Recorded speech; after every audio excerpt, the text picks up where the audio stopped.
Só que agora é que a gente vai passar para o que mais importa quando se trata da primeira fase do procedimento do júri. O que mais importa quando se trata dessa primeira fase? As decisões possíveis ao final da primeira fase. Você precisa saber bem, principalmente a decisão de pronúncia. Então, eu tenho a possibilidade de 4 decisões ao final da primeira fase do júri: pronúncia, a impronúncia, a absolvição sumária e a desclassificação. A gente vai estudar cada uma delas, começando pela decisão de pronúncia, sem dúvida a mais importante, porque é a que permite que o procedimento continue. Então, antes de mais nada, é preciso que você saiba qual é a natureza jurídica da decisão de pronúncia. Anote isso. Qual é a natureza jurídica da decisão de pronúncia? Então, a doutrina vai classificar a decisão de pronúncia como uma decisão interlocutória mista não terminativa. Anote isso, decisão interlocutória mista não terminativa. Vinícius, por que esse nome assim tão grande, decisão interlocutória mista não terminativa? Explico. Mista no sentido de que a decisão de pronúncia está relacionada às 2 etapas do procedimento, tanto a primeira quanto a segunda. Primeira, porque é a decisão que encerra a primeira fase, a fase do sumário de culpa. Ela tem seu fim com a decisão de pronúncia. Segundo, porque o início da segunda fase se dá com o trânsito em julgado da decisão de pronúncia. Uma vez transitada em julgado a decisão de pronúncia, eu tenho o início da segunda fase. Ela, portanto, está relacionada às 2 etapas do procedimento e é uma decisão não terminativa. Por quê? Porque ela não termina o procedimento. A decisão de pronúncia é um juízo de admissibilidade para o início da segunda etapa e submissão do acusado ao julgamento em plenário. Então, decisão interlocutória mista não terminativa, lembre-se disso, isso cai em prova, é normal termos assim no enunciado da questão. Em relação à decisão de pronúncia, tem-se que sua natureza jurídica é 2 pontos, aí vem lá as assertivas, você já sabe qual você vai marcar. Decisão interlocutória mista não terminativa é a natureza jurídica. O ponto agora é o seguinte, o que diz o Código de Processo Penal sobre a decisão de pronúncia? O que a gente tem na lei sobre a pronúncia? Olha o que aparece aí para você, artigo 413 do CPP, é muito importante esse dispositivo no procedimento do júri. O juiz, fundamentadamente, pronunciará o acusado se convencido da materialidade do fato e da existência de indícios suficientes de autoria ou de participação. Parágrafo 1º. A fundamentação da pronúncia limitar-se-á à indicação da materialidade do fato e da existência de indícios suficientes de autoria ou de participação, devendo o juiz declarar o dispositivo legal em que julgar em curso o acusado e especificar as circunstâncias qualificadoras e as causas de aumento de pena. Parágrafo 2º. Se o crime for afiançável, o juiz arbitrará o valor da fiança para a concessão ou manutenção da liberdade provisória. Parágrafo 3º. O juiz decidirá motivadamente no caso de manutenção, revogação ou substituição da prisão ou medida restritiva de liberdade anteriormente decretada, e tratando-se de acusado solto, sobre a necessidade da decretação da prisão ou imposição de quaisquer das medidas previstas no título 9 do livro 1 deste Código. Então eu tenho na pronúncia uma decisão que constitui juízo de admissibilidade. E do que o juiz precisa para pronunciar? O juiz precisa da prova da materialidade, isto é, tem que haver prova de que o crime existiu, e o juiz precisa tão somente de indícios de autoria ou participação. Esse é que é o grande problema.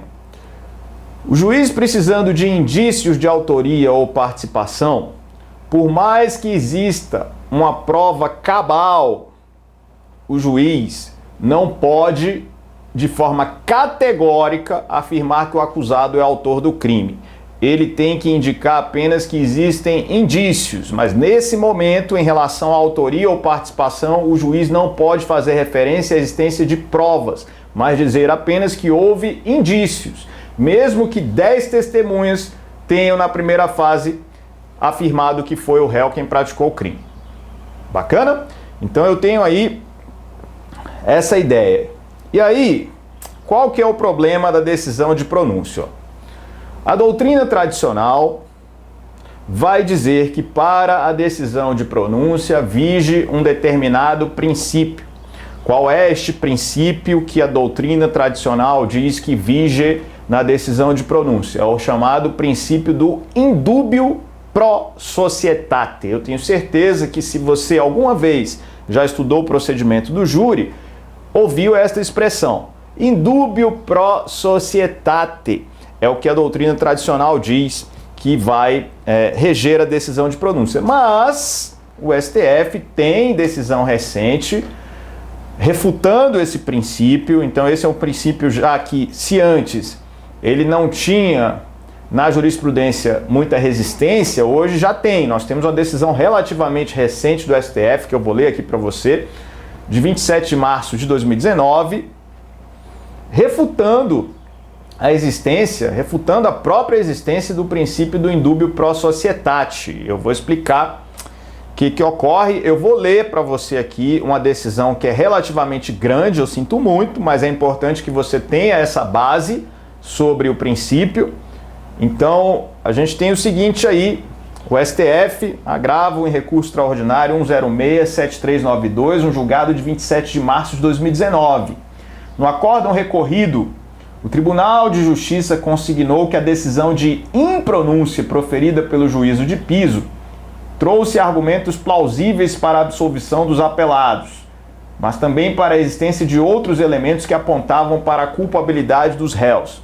Assim, foi reconhecida a existência de situação de dúvida. Apesar disso, constatou-se certa preponderância de provas no sentido da não participação dos acusados no cometimento do delito, assim como alguns elementos incriminatórios de menor força probatória. Mesmo assim, o tribunal optou por alterar a decisão de primeiro grau e pronunciar os imputados. Considerando tal narrativa, percebe-se a lógica confusa e equivocada ocasionada pelo suposto princípio indubio pro societate, que além de não ter qualquer amparo constitucional ou legal, acarreta o completo desvirtuamento das premissas racionais de valoração da prova e desvirtua o sistema bifásico do procedimento do júri brasileiro, a esvaziar a função da decisão de pronúncia.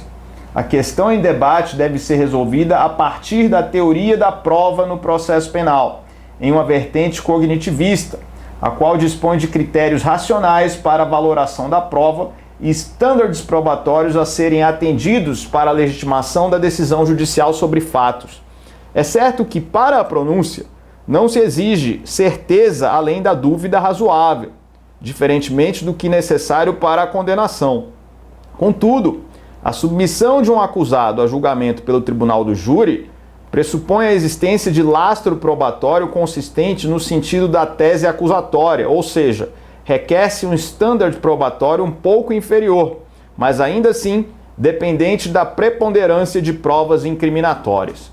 No caso em comento, conforme reconhecido pelo juízo de primeiro grau e também em conformidade com os argumentos aportados pelo tribunal, verifica-se a existência de preponderância de provas no sentido da não participação dos imputados nas agressões que ocasionaram o falecimento da vítima, ainda que se considerem os elementos indicados para justificar a pronúncia em segundo grau e se reconheça a existência de estado de dúvida diante de lastro probatório que contenha elementos incriminatórios e absolutórios, igualmente a impronúncia se impõe.